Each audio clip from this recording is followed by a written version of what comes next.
ওয়া তাশাহুদ ফিল আউয়াল ওয়াল জুলুসু লাহু। আল্লাহ পাকের সমস্ত প্রশংসা যে আল্লাহ পাক রব্বুল আলামিন আমাদের উপর 5 ওয়াক্ত সালাত ফরজ করেছেন। সালাত এবং সালাম নাযিল করেন নবী সাল্লাল্লাহু আলাইহি সাল্লামের উপর, যিনি বলেছেন সাল্লু কামা রাআইতুমুনি উসাল্লি, তোমরা সালাত আদায় করো, নামাজ পড়ো যেমন ভাবে আমাকে সালাত আদায় করতে দেখলে, নামাজ পড়তে দেখলে।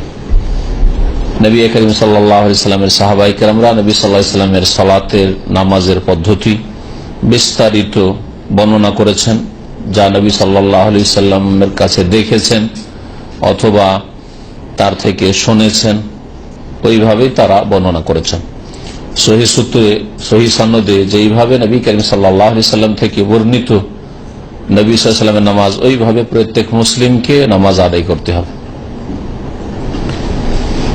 আমাদের আজকের দর্শের বিষয়বস্তু হচ্ছে সালাতের ওয়াজিবাত, অর্থাৎ নামাজের মধ্যে যে সব কথা বা কাজ ওয়াজিব, নামাজের মধ্যে যেই কথা কাজগুলি ওয়াজিব সেগুলি সম্পর্কে। আর সেগুলি হচ্ছে 8টি।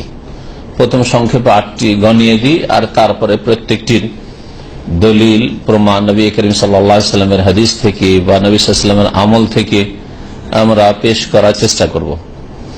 লেখক বলছেন যে ওয়াজিবাতুস সালাত, সালাতের ওয়াজিব সমূহ। ওয়াজিব সম্পর্কে ভাষ্যকার বলছেন যে ওয়াজিব সালাতের তাকেই বলে যা ইয়াসকুতু বিসাহু, ভুলে গেলে, খেয়াল ছাড়া হলে তা মাফ হয়ে যায়।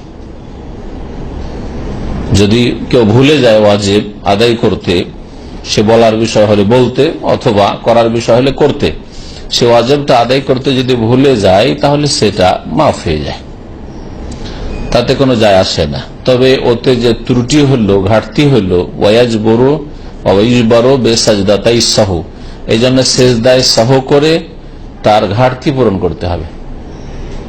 যেটা ওয়াজিব ছুটে গেল, এই ত্রুটি পুরা করতে হবে 2টি সেজদা করে, যাকে সেজদায় সহ বলা হয়। সেজদায় সহ মানে ভুলের সেজদা, ভ্রমের সেজদা, ভুল হয়ে গেছে। এই রকম ক্ষেত্রে যে 2টি সেজদা করা হয় সালামের আগে অথবা সালামের পরে,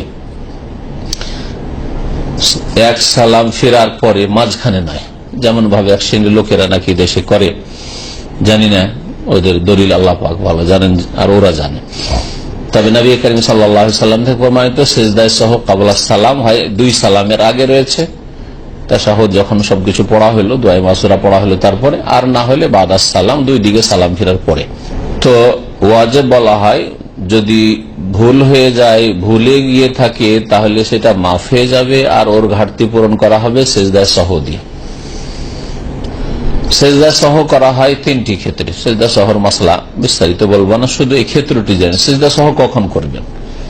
যদি আপনার নামাজে কিছু বাড়িয়ে দিয়ে থাকেন, বাড়াইতে হইতে না, বাড়িয়ে দিয়েছেন, একটা অবস্থা। আর হচ্ছে নামাজে কিছু কমিয়ে দিয়ে থাকেন, ওয়াজিব কমে গেছে, সুন্নত কমানো নয়, সুন্নত কমালে বা কমে গেলে নয়।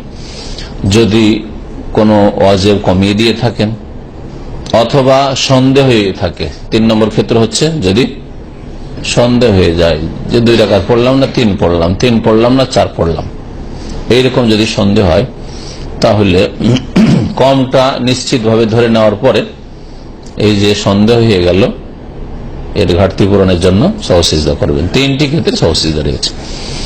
ওয়ালা ইয়াসকুতু বিল আমাদ, আর বলছেন যে ওয়াজিব যদি ইচ্ছা করে কেউ ছাড়ে তাহলে সেটার মাফ নেই। তাহলে সেটা রাকাতের যদি ওয়াজিব হয় তাহলে ওই রাকাত হবে না, আর পুরো নামাজের যদি ওয়াজিব হয় তাহলে নামাজটি হবে না। ওই ক্ষেত্রে রুকনের মতো হুকুম, এর আগের আলোচনায় যে আরকানুস সালাত 14টি বলা হয়েছে নামাজের রুকন, যে রুকনের অপর নাম ফরজ। আর ওয়াজিব আর রুকন দুটোই হচ্ছে ফরজ। অধিকাংশ আইম্মা কেরামদের নিকট ওয়াজিব আর ফরজে কোনো পার্থক্য নেই। ওয়াজিব মানে ফরজ আর ফরজ মানে ওয়াজিব। নামাজের মধ্যে যে কাজগুলি করা হয় শুরুতে বলেছি সেগুলি 3 ভাগে বিভক্ত। নামাজের মধ্যে কাজ হোক অথবা কথা হোক 3 ভাগে বিভক্ত। এজন্য রুকন, ওয়াজিব আর সুন্নাত। সালাতের মধ্যে 14টি রুকুন আছে যার আলোচনা গত সপ্তাহে হয়েছে, আর 8টি ওয়াজিবাত আছে, সেগুলিও ফরজ, ওইগুলির আলোচনা আজকে হবে। আর বাকি যতগুলি কথা কাজ আছে নামাজের মধ্যে, এই 14 আর 8 বাদ দিয়ে বাকি যত আছে সবগুলি হচ্ছে সুন্নাত। এছাড়া কেউ যদি বেশি করে, যেটা রুকন নয় আর ওয়াজিব নয়, সুন্নাত নাই, কিন্তু নামাজের ভিতরে করলো, তাহলে তার নাম হচ্ছে বেদাত। নামাজের ভিতরে বা আগে বা পরে করলো, যেমন নামাইতে পড়া, যায় নামাজের দোয়া পড়া, ইক্তাদাতে বিহাজাল ইমাম পড়া, আনা ইমামুল লিমান হাজার আমাল্লাহ হাজার পড়া, সবগুলি বিদাত, অ্যাড করা, সংযোজন। এগুলি রুকন নয়, ওয়াজিব নয়, সুন্নাত নয়, তার মানে বিদাত। এইরকমই সম্মিলিত মোনাজাত করা সালাম ফেরার পরে। যখন ইকামত শেষ হলো তখন হাক্কান লা ইলাহা ইল্লাল্লাহ বলা। অনেক আরবরা এই বিদাতটা করে। আরব মানে সৌদিরা বলছে না, এদের অশিক্ষিতরা হইতে পারে, কিন্তু অন্যান্য আরব দেশের অনেকে, মিশরি দেখা যায়, সুদানি দেখা যায়, এদের মধ্যে অনেক বিদাত আছে। আর অজ্ঞতা